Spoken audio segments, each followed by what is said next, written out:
All right, Brandon Ingram left the game with a knee hyperextension, and while it looked bad, no matter what happens, I'll tell you why the Pelicans season isn't over. Let's dive into the injury and also what happened to the Pelicans in their loss to the Orlando Magic. It's a Friday episode of Locked On Pelicans, a live episode of Locked On Pelicans. Let's go. All right, Brandon Ingram.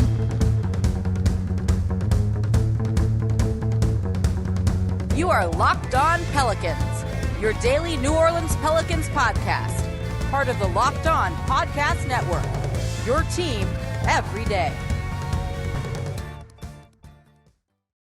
Welcome to another edition of Locked On Pelicans, the daily podcast covering your favorite team, the New Orleans Pelicans at NBA, part of the Locked On Podcast Network, your team every day, available wherever you get your podcasts and available on YouTube. I'm your host, Pelicans Insider, credential member of the media, Jake Madison, at NOLA Jake on Twitter, here with y'all on this Friday, and we will get to the Pelicans' loss 121-106 to the Orlando Magic, but we are going to start talking about Brandon Ingram leaving the game with a left knee hyperextension, barely putting any weight on it as he went to the locker room, did not return. Do we have an injury update? What could it mean for the Pelicans in the future? We'll look at it with a big picture here in this first segment, which will get us into the second segment as well. And of course, thank you for making Locked On Pelicans your first listen. Today and every day, we are free and available wherever you get your podcast. And join almost 10,000 Pelicans fans on YouTube. We are the #1 Pelicans podcast, part of the Locked On Podcast Network, your team every day. Become an everydayer. Listen Monday through Friday as well. That's what everydayers do. So we are doing a live show here for y'all. This is the Friday show technically, but we're doing it live Thursday night after the game here. If you're hanging out with me on YouTube, I'll get to your questions. We'll do a bonus fourth segment as we often do for these live shows, but I want to get through a couple of things here in the beginning, so I'm not going to be looking at the chat a bunch until we get to that point.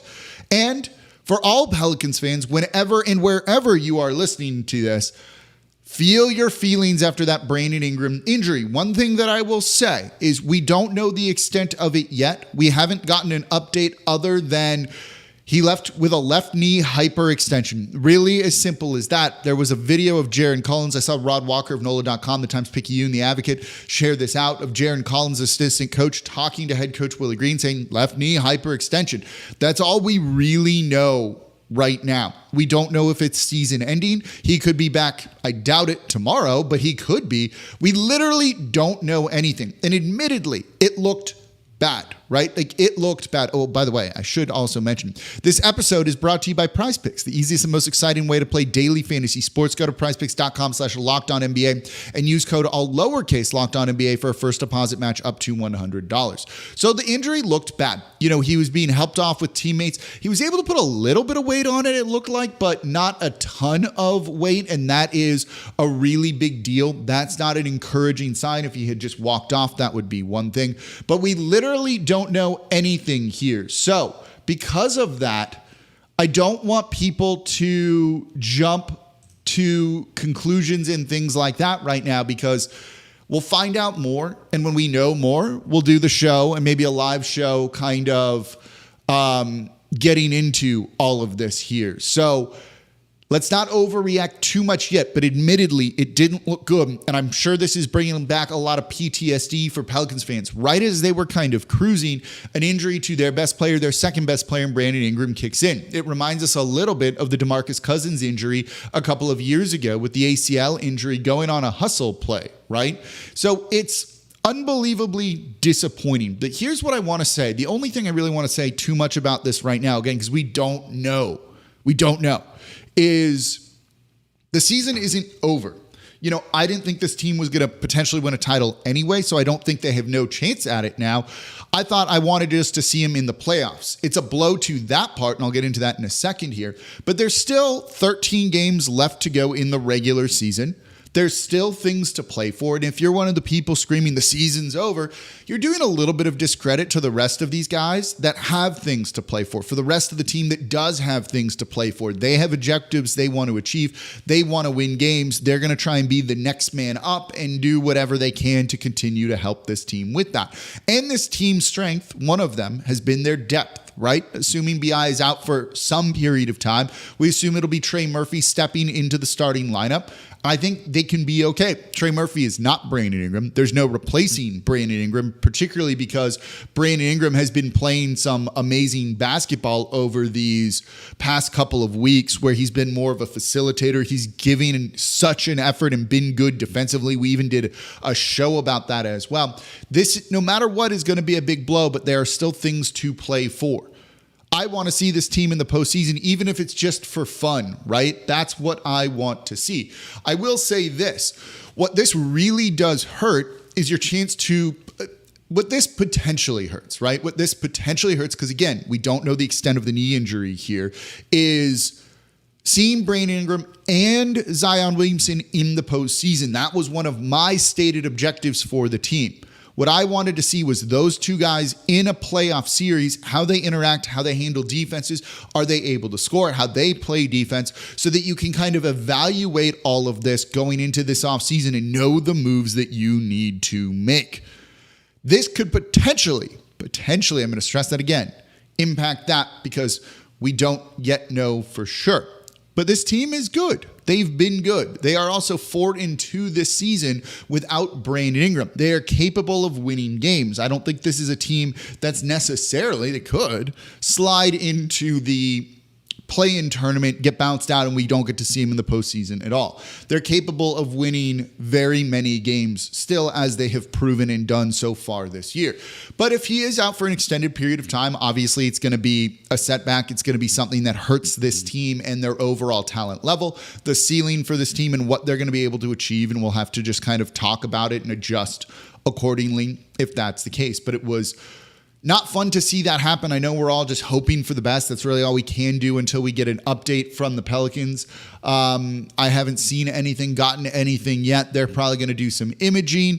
You know, we've seen players come back from injuries that look like they should be way worse than they are, and they're not. You know, so we'll find out exactly how this goes for them. But not really the best case scenario for New Orleans. Hopefully it's just going to be a minor injury and he maybe misses a game or two. But yeah, the Heat game tomorrow night, Friday night, second night of a back-to-back is certainly going to be hard. You know, Jimmy Butler is going to play in that one. So the Pelicans can withstand this, I think, over the course of the season, but it definitely does mean, like, no, you know, without them, they're not going to go to a championship game, a championship series. I didn't think they were going to do that in the first place. So it hurts to see here. So we'll wait to know more. No updates if you're watching and listening to this show right now. Maybe there will be in the morning. As soon as we get that, maybe we'll get one tonight. I'm keeping an eye out for any alerts and things like that. We'll, of course, really talk about it and kind of break it down then when we have specifics on how long he might be out for, what the Pelicans need to do. And hopefully we don't end up needing to do that show and he's going to be just fine. But his reaction, the way he couldn't put much weight on there, that's going to be a really hard thing. So next man up mentality. This team wants to go and win games. They even got this Orlando Magic game close in his absence in the third quarter, in the fourth quarter at times too. But they were never able to get over the hump. So let's shift from the Brandon Ingram injury to what happened in the Pelicans' loss to the Orlando Magic, 121-106, as we just wait for more news on the Brandon Ingram injury. So one thing you notice if you watch the game, if you looked at the box score here, the Pelicans took just 23s, made just 6. The Orlando Magic took 23s in the first half alone. That was a huge problem for New Orleans and something they absolutely need to fix going forward. I want to break down why that was so bad for this team and why it was the main reason, in my opinion, for this loss. That's coming up here next in today's episode of Locked On Pelicans. Right now, though, I'm excited to tell you about PrizePicks because PrizePicks is America's #1 fantasy sports app with over 3 million members. It's the easiest and most exciting way to play DFS because it's just you against the numbers. You pick more or less on the stat projection for 2 to 6 players, and then you watch the winnings roll in. And right now, you can win up to 100 times your money with as little as 4 correct picks. You can turn $10 into $1,000. Again, you can now win up to 100 times your money with as little as 4 correct picks. And PrizePicks is really simple to play. You can make your picks and submit your entries in less than 60 seconds. They also have quick withdrawals, easy gameplay, and an enormous selection of players and stat types. And that's what makes PrizePicks the #1 daily fantasy sports app. So go to prizepicks.com/LockedOnNBA and use code LockedOnNBA for a first deposit match up to $100. That is up to $100 and a first time deposit match when you go to prizepicks.com/LockedOnNBA and use promo code LockedOnNBA. Prize Picks, pick more, pick less. It's that easy. And thank you for making Locked On Pelicans your first listen today and every day. We are here Monday through Friday, the #1 Pelicans podcast, breaking down everything you want to know. Please subscribe wherever you get your podcasts or join the almost 10,000 Pelicans fans on YouTube as well. The show's been popping off the past couple of weeks because you guys are showing up and it's been a lot of fun here. And we're going to keep it going. Even in the wake of a Brandon Ingram injury, this team is going to win games. They're going to be in the postseason, and we're going to be looking at it all here, talking about it, what it means for the bigger picture. So subscribe on YouTube and wherever you get your podcast. Become an everyday or listen Monday through Friday as well to Locked On Pelicans as we make sense of what has been kind of a fun and now potentially very interesting season in the wake of the injury. And of course, we will have any sort of updates for you as soon as we get more, and that is also going to be an important thing. So make sure you subscribe wherever you get your podcasts. Now, for your second listen, are you watching Fox or ESPN on your TV all day long? Do you have to turn down the volume with all that shouting? Make the switch to Locked On Sports Today, a free 24/7 sports streaming channel programmed for you every day to bring you the biggest stories without all that screaming. Locked On Sports Today brings you can't-miss analysis, opinions, and news streaming 24/7 on YouTube or the free Amazon Fire TV channels app, part of the Locked On Podcast Network, your team every day. Okay, so let's talk about the actual game. The Pelicans losing to the Orlando Magic here, 121-106. There were a couple things that were the big culprits, but the one that kind of just fed into everything was three-point shooting for New Orleans. I don't know what they were doing here, to be perfectly honest with you. You know, they were up early in this game, and the Orlando Magic, basically all their shots were threes, right? They took a ton of threes. The Pelicans didn't, and that's honestly the reason they lost the game. It fed into everything. It's not just that the Pelicans were 6 for 20. They only took 23s, which is absurdly low. It wasn't that they made 6 threes to the Orlando Magic's 14. That's an 8 three-pointer made difference. That's 24 points. 24 points in a game that the Pelicans lost 106-121. You got to take more threes. This is something that we've been banging the drum on all season long because it feeds into absolutely everything. Everything that this team wants to do. Because if you don't make threes, you're going to have a guy like Zion Williamson struggle in this game. And he did in the first half. He had a very quiet first half with just 9 points on 4 of 8 shooting. He also had 6 turnovers in the first half. You want to know why? The Orlando Magic just bodied him up, took away the rim, and because no one was taking threes, he just decided to try and do things, and it led to him turning the ball over. Now, the refs weren't doing him any favors, absolutely not calling fouls that they 1,000% should have, but this is why three-point shooting is important on a team with Zion Williamson. If you had taken more threes, made more threes, that might have opened that defense up a little bit. The Pelicans took just 8 in the first half of the game. The Orlando Magic took 21. They made 9. The Pelicans made 2. You've got to take more threes. I don't want to pick on the guy because he left the game injured in Brandon Ingram, but this is one of the reasons why I've been screaming Brandon Ingram needs to take more threes in this season.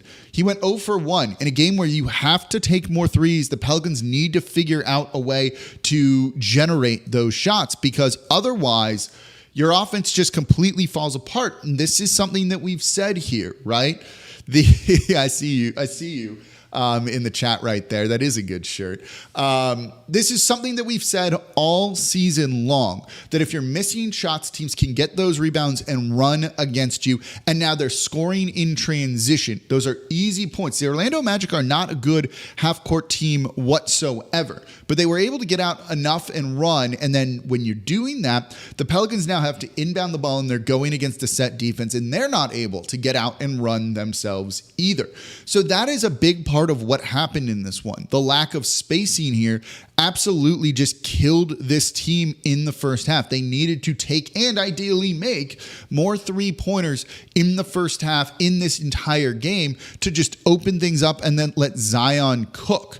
Now, they didn't do a good job of that whatsoever. They're a little bit better in terms of taking threes in the second half, and Zion started to get it going a little bit more with 11 points, but he was still very limited in this game. And look, it goes down to kind of some of the things we've said here. The starters weren't able to really win their minutes significantly. Zion was a plus-minus of 0, Brandon Ingram a -8. You had CJ McCollum as a -10 in this game. And now if the bench can't get some of these big runs because you actually have some decent depth on this Orlando Magic team in Cole Anthony, Jonathan Isaac, Markelle Fultz, Ingles, Wagner is there as well. That's a big problem. One of the other Wagner brother. You don't get on those runs and then you lose the game. Your starters need to be winning their minutes more. And Orlando is a good team, don't get me wrong here. But when you're not able to do that, you're going to lose the game. And sometimes it's really that simple. And so because the Pelicans weren't taking threes, they just really had a big problem and it bled into everything. It's one of the reasons why they turned the ball over so much. When the spacing is just that bad, you can get 18 turnovers with 8 of those coming from Zion Williamson because you got to give him some space to work. This is also on the coaching staff as well, right? You need to maybe in this game, if guys aren't willing to take threes, if they don't want to shoot the ball, Jose only took 1 in this game, right?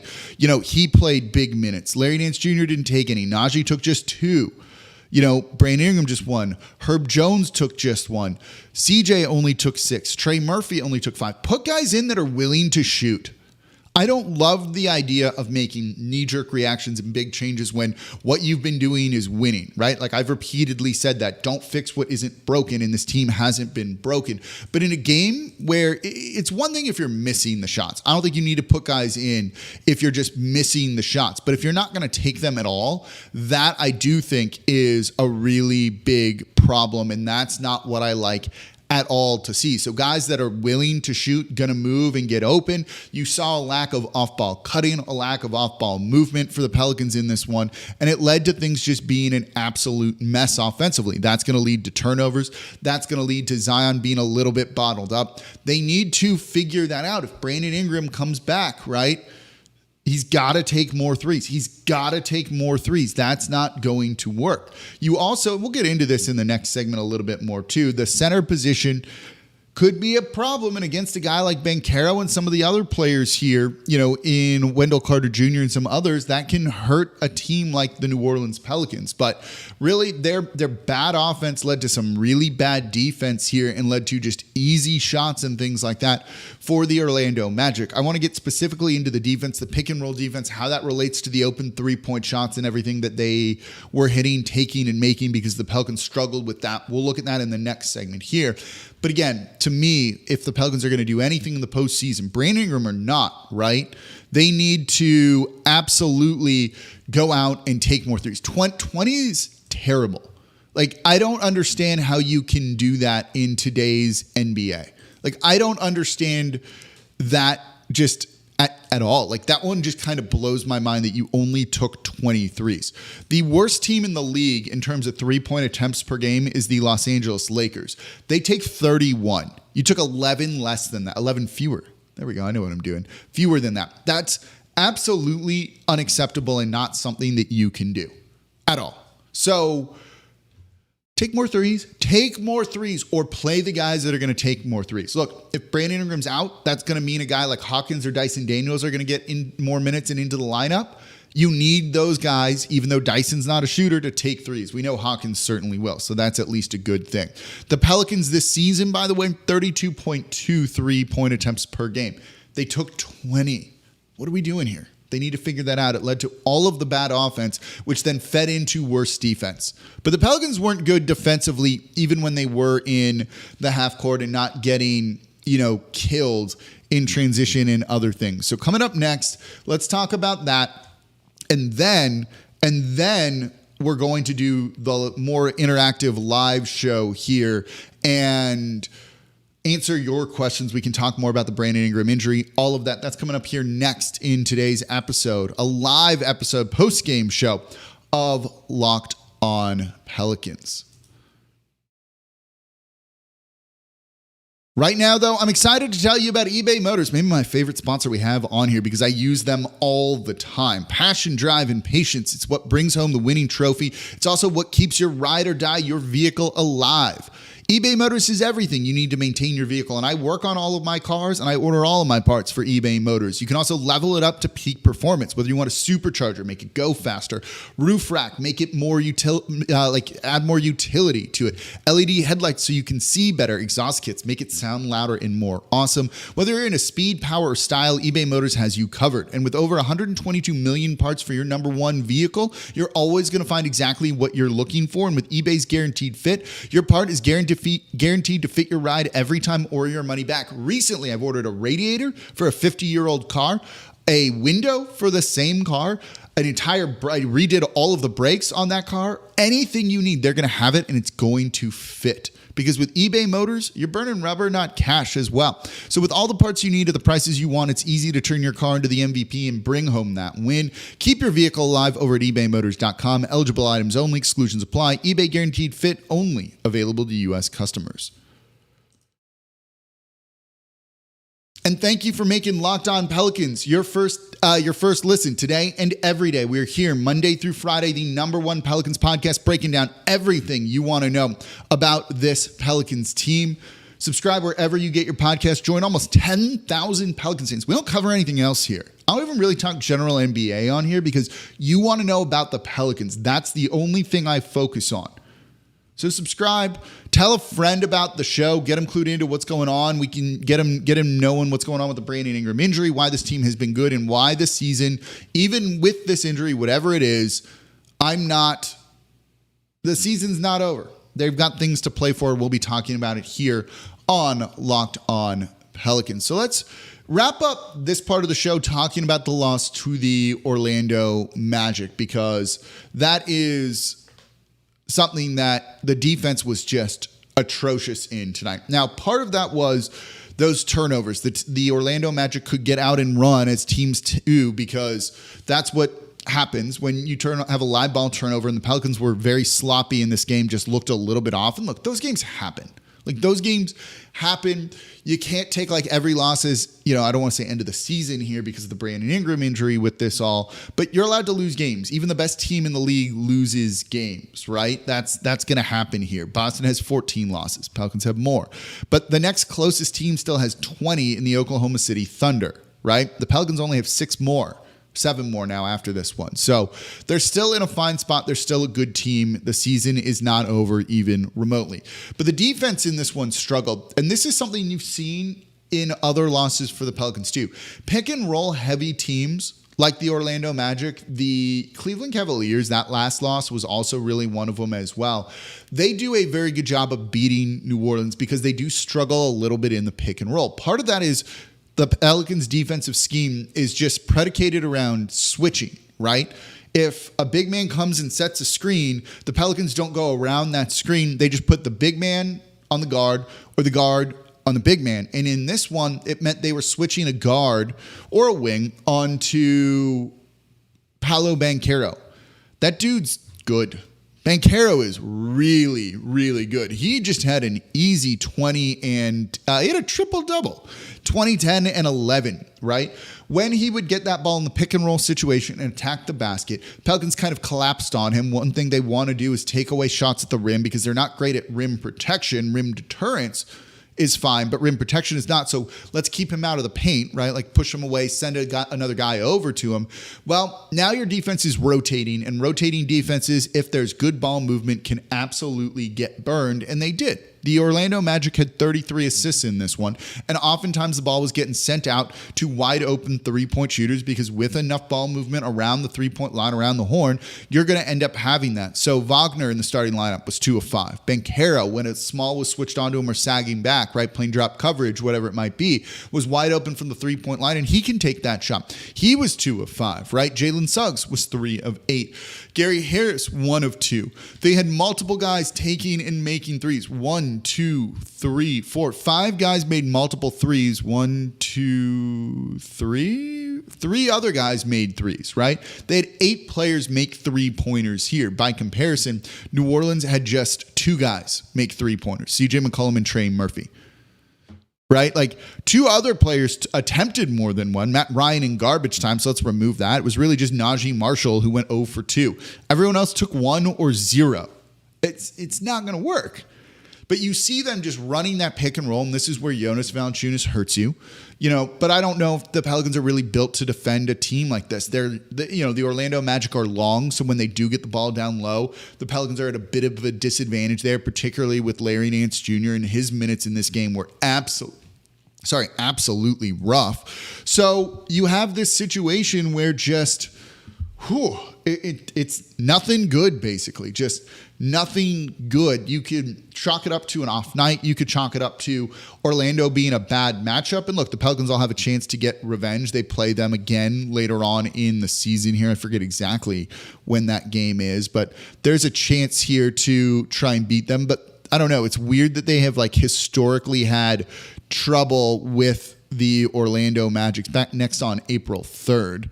They always have trouble with this team, right? Like the second, I'll tell you, I was laughing kind of early on, and this is sad, and this tells you how long I've been doing this.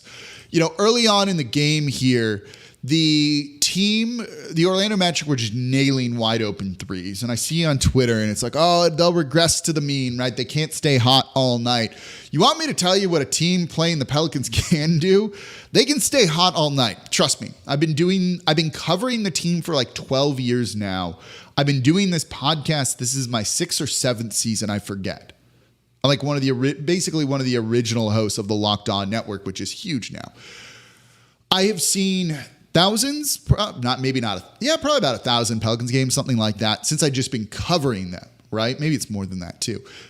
It's in that range. And absolutely, opponents against this team can stay hot all night. I don't know why Orlando almost always does it too. So it could be that they just are a bad matchup. There's just some weird juju against the Orlando Magic. Willie Green definitely kind of missed a few beats on this with more tactical in-game adjustments, though I don't really fault him too much on that because, again, they've been winning games. Stick with what has gotten you there, and the Pelicans got this one close. Despite how poorly they played, they got it within 5 in the third quarter, and they just couldn't get over that hump and make those adjustments. That's what comes to it, though, when you kind of blow some of these quarters that they had. Losing that second quarter 34-20 just puts you in too deep of a hole. Same thing for the third quarter, 38-27, that even when you go on a run, you're almost exhausted from making that effort and you're not going to be able to get back into the game. And that was disappointing. These games happen, right? These games happen. Orlando is not like the cellar dweller Orlando Magic of old either here. They are a good team, and you really saw it here. They're young. They can make other moves too. They're going to be fighting for home court advantage. They are now tied with the New York Knicks, by the way, for 4th in the Western Conference. So they absolutely are kind of a good team, and it's not like a bad loss per se for New Orleans. But look, this game, the result of it, what we saw from it, ultimately doesn't matter, right? Like this one was about Brandon Ingram, and we're hoping for the best with the injury. Like as I said, the thing we don't know is what it is yet. I haven't seen any updates since I've been recording this. I don't know if we'll really get any tonight. That's an okay thing. Let's just wait. We'll see what happens here in the future, and we'll go from there and we'll do a show about it. But right now, let's hang out for a little bit longer. What I'm going to do, how we do this on the normal live shows, if you've never joined before, is I'm going to wrap up the show that I normally do. This part, the next part, the kind of bonus 4th segment will not be on the podcast side. You can only get it on YouTube. I'm going to hit the outro card, and then we're going to come back in and we're going to talk a little bit more, and I'll look at the chat. I'll answer your questions. Let's do that. Okay. So if you're on the podcast side of things, thank you all so much for listening. Disappointing, and we'll know what happens with Brandon Ingram. We'll talk about it here accordingly on Locked On Pelicans. As always, I'm your host, Jake Madison, at NOLA Jake on Twitter. This has been the Locked On Pelicans podcast, part of the Locked On Podcast Network, your team every day. And I'll be back with y'all on Monday. Also, shout out Pels 12. I'll be at the watch party on Sunday over at Mid-City Yacht Club for the game against the Detroit Pistons there. So we'll get into a ton of stuff because we'll have 2 games and probably a Brandon Ingram injury update for the Monday show. So I'll see y'all next time. And stick around if you're watching on YouTube.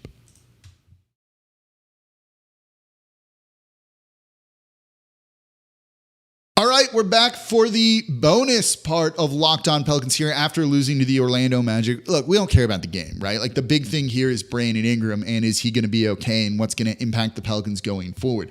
Again, we do not know what it is. So I'll take your questions on that. But look, let's not think too far to the future of like, what do we do if Brandon Ingram's unavailable? That might not be the case. And we'll answer those questions when that time is appropriate. But if you want to talk about this game, some of the other things going on with this Pelicans team, I am happy to answer all those. Just chat with y'all. Let me know if you're an everydayer. Let me know in the comments. We got a lot of people in here. This is going to be a lot of fun. I enjoy talking with y'all and doing the more interactive part. When I do these live shows, it was actually some good feedback. And when people give me like valid feedback, I really try and take it and incorporate it in there. I got a message from someone saying, I listen just on the podcast, and when you're interacting with the chat and it's like half the show because that takes up a lot of work, it doesn't really make for a good podcast for, look, thousands of people that listen on the podcast side of things. So that's why we started shifting to kind of doing these bonus segments here. So put your questions in the chat. I'm not going to go scroll back through the chat because I see there were a lot of y'all in here putting your feelings out there, which I really love to see. Again, let me know if you're an everydayer. Put your questions in the chat here. Jonathan Bordeaux says, Jake, drink of choice tonight. Look, I'm a big bourbon guy. If anyone has ever met me out, that's often what I'll have in my hand, though usually I actually drink seltzers if I'm at the Mid-City Yacht Club at the Pels 12, as I got to do a show after that. Other like real drink that I've been a kick on is like a Negroni. Those are delicious, and I could drink those absolutely all day. Stephanie Wilson says she's an everydayer here. Peter Lawless says I would give BI my knee. Josh Darby, everydayer here. Love to see all of that here. Curiosity with a K says, any other postseason awards besides Herb Jones? Do you see my face here? Do you see my face here? Curiosity. Go listen to yesterday's show. Become an everydayer, right? I talked about if Zion Williamson could make All NBA, and I think he actually has a very good chance to be able to do that. So absolutely, yes. There could be other postseason awards, but not a ton. ABJ504, who's an everydayer, says comment. He's here for all the live shows, commenting every single day as well. Jonathan Bordeaux says, is it just me or has the three-point defense been really bad all season? It's you. Like, the three-point defense has actually been really good. I will talk about this at the end of the season because I want to get into that more. But overall, the Pelicans are actually number one when it comes to opponent three-point percentage. They give up a lot of threes, but teams don't make them at a very high rate against New Orleans. I've seen some people say, like, you can't really evaluate. So one of the things is it's hard to evaluate why. I've gone into some of it, and I think a lot of it has to do with who they give shots to. They're not giving those wide open three-point looks to really good shooters. They're kind of phasing those guys out of the game, and you're giving open three-point looks, which guys can make, against not great shooters, which at least is kind of playing the odds. It's tough to quantify this, but here's the thing. They've done it for like 2 or 3 seasons now, that opponents have not shot well from three against New Orleans. Regardless of how or why, if we can explain it, it's whatever they're doing is working, and they should not change things whatsoever when it comes to it. So they are doing a very good job when it comes to the defending the 3-point line here. Daniel, is it Kurika says, don't understand why the offense gets bogged down like this once every 4 to 5 games. 23-point attempts is criminal in today's NBA. Like, I'm with you. Like, I really don't know. Like, that's where you just got to put guys in that are going to pull the trigger and shoot. And so that's one of those things where, yeah, like you just have to take more, right? You have to take more. Again, I don't want to pick on Brandon Ingram given the injury and everything, but 1 3-point attempt in this game and what he played like isn't good. Like, you've got to do more than that. Joshua Louvier says, hey, Jake, 2 things. 1, why do the basketball gods hate the Pelicans? Great question. First, Zion last season and now BI this season. And 2, are you going to the watch party tomorrow the Pelicans are hosting? I won't be at the one at Wrong Iron that the Pelicans are hosting. I will be at the one on Sunday for the Mid-City Yacht Club with the Pels 12. I just got other things to do on a Friday night. And I'm also not feeling great, so I'm going to probably just kind of rest a little bit and watch the game at home. Maybe, depending on what happens here, is we will maybe do another bonus show or something like that. ABJ504 says day one, not an everyday. Day one is good too. Day one is also really good. So I will take that here. Brian Smith, this is a great one. Are we going to miss Brandon Ingram's defense? Yeah. Right. I talked about it on this week on Locked On Pelicans. He's been good defensively. Like, by all the metrics, he's been good. Watching his impact, he's been really good. He's contributing to winning, which I think is really important too. Like, he's just been really good. And that's why this injury, among, a million reasons, is so incredibly unfortunate, that he was playing really great team basketball, sacrificing to make others better. And it was leading the Pelicans to a lot of wins. And it started on the defensive side of the ball here. So absolutely love that, how he's been playing. And yeah, that will hurt the Pelicans. Look, it hurts the Pelicans also because it tests their depth a little bit too, right? There's a number of reasons for all of that. So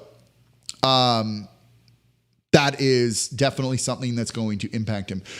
Brian Smith also says CJ needs to step up and be more consistent, smart, and aggressive. Like, yeah, I agree, but his three-point shooting is important. He has those games where he can come out and score you 30, and that's big, but he needs to be a little bit more consistent. Certainly, the three-point shot needs to fall, and they're going to need that aggression to step up in the absence, whatever that might be, of Brandon Ingram here. Seth Wyndham, how important is a switchable defensive center and a backup playmaker 1 to 10? I'm not going to put a 1 to 10 on him, but those are the two areas I wanted to see them, add, right? A switchable center that has better size than Larry. Daniel Gafford would have been tough based on the salary he's making. You could have traded Larry for him. Maybe that would have been the move. I wouldn't have traded Jonas Valanciunas for him, but that's an area they need to address. A backup playmaker, I think, to pair with Brandon Ingram or Zion when one of those guys is off the court would also be a really good thing, right? Tyus Jones made a lot of sense, but there really wasn't a trade out there that made a lot of sense to try and address that during this season here.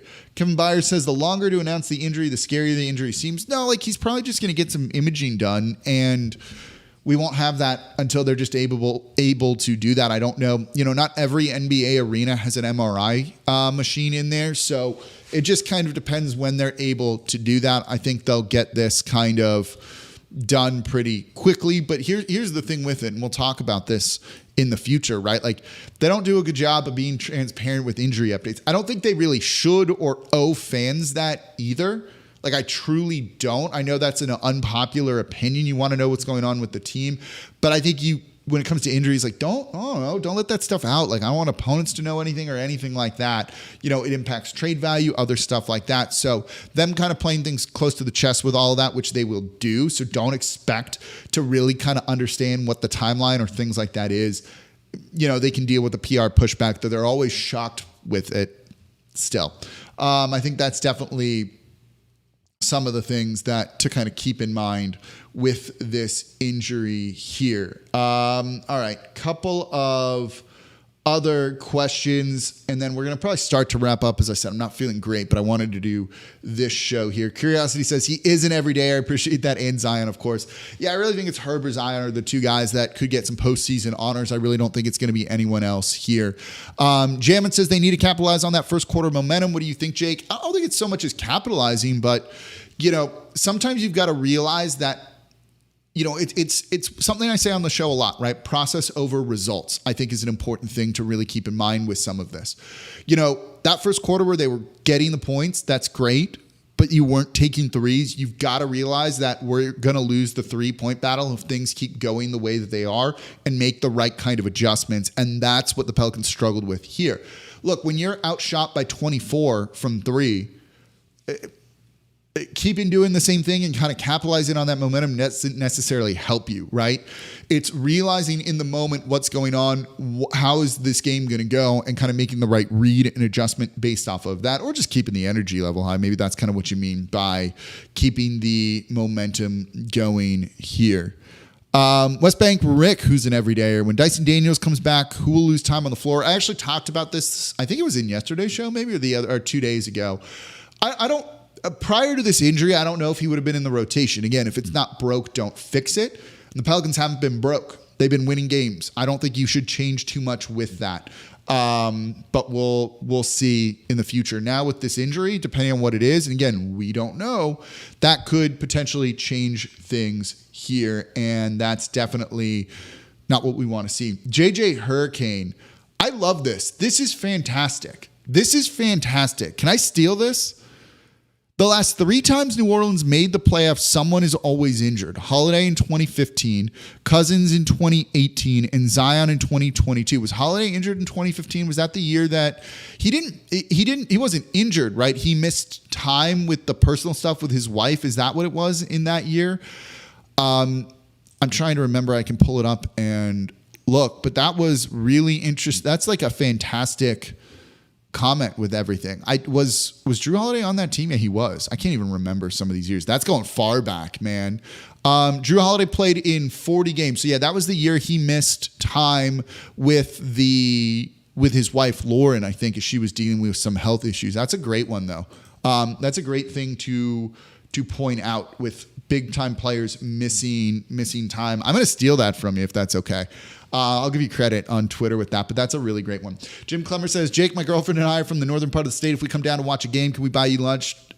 Just come, let me know when you'll be at the arena. Shoot me a DM on Twitter and I'll come say hi at some point, but busy during the day with everything here. Logan says, you mentioned the Boogie injury. What do you think the coaching staff can learn from going into that postseason, given the worst outcome with BI? Also an everydayer from New Zealand. Look, there were such different things. I don't think there's lessons to be learned from that. One of the things the Pelicans did after that DeMarcus Cousins injury, right, was lean into going small. Now, first, they struggled. I think they lost like 8 straight games after that injury. Then they leaned in on going small. Anthony Davis at center, starting Nikola Mirotic, who was a great 3-point shooter, spacing the court. Maybe that's the lesson. And then they went on a run when they really leaned into that. So I don't know if the same thing really applies here. Flammy says BI won't be injured by the time the playoffs start. I like the optimism. Hopefully that is going to be the case here. Nola G says, Mr. Every Datter White. So he says, do you think Willie not pulling the regular rotation for not shooting threes is because he doesn't want to mess with their confidence? I think some of it's that, yeah. Like I definitely think some of that is it. I also think some of it is just like, what you've been doing is working. You're going to lose games, right? They were never going to go undefeated over these final 14 games, including this loss to the Orlando Magic. Don't mess with what's not broken. And I think that's kind of the big thing. I think there are some adjustments that they've been holding back on because you don't need to make those just yet here.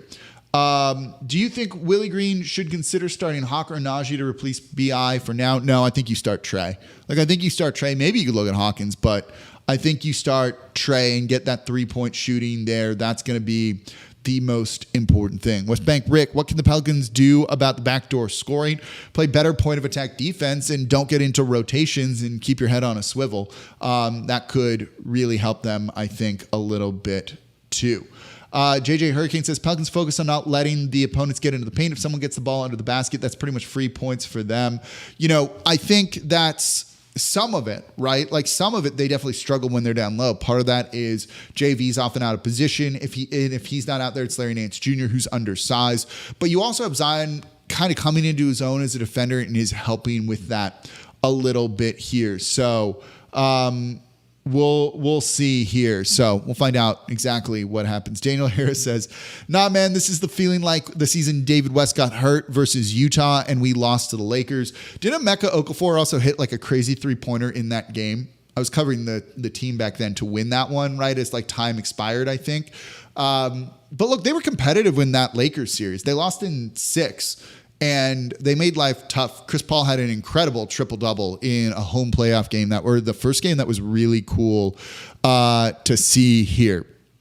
Mike Garcia says, every dayer from Orlando just saw the game. Sorry you had to deal with some of that here. So that's where we're going to kind of wrap up everything, as I think we're starting to run out of questions here and I need to go take a cough drop or something like that. So I appreciate y'all hanging out with me for the bonus live part of the show here, the interactive part with all of y'all. That's been a lot of fun. I enjoy doing all of these and talking to y'all. So we'll have another one at some point If you're going to be around this weekend in New Orleans, I'll be at the Mid-City Yacht Club for the Pels 12 watch party on Sunday, 2 p.m. tip-off. So it's nice that it's kind of early. It gives me time to then come home and do all of this. Normally, I can't go if I've got to do a show right after. I appreciate y'all for being here. Become everydayers. Listen Monday through Friday. Subscribe wherever you get your podcasts and on YouTube as well. Tell friends about the show. As always, I'm your host, Jake Madison. At Nola Jake on Twitter, and I'll be back with y'all on Monday, most likely, but maybe we'll do an emergency show if we get an update on Brandon Ingram. See y'all next time.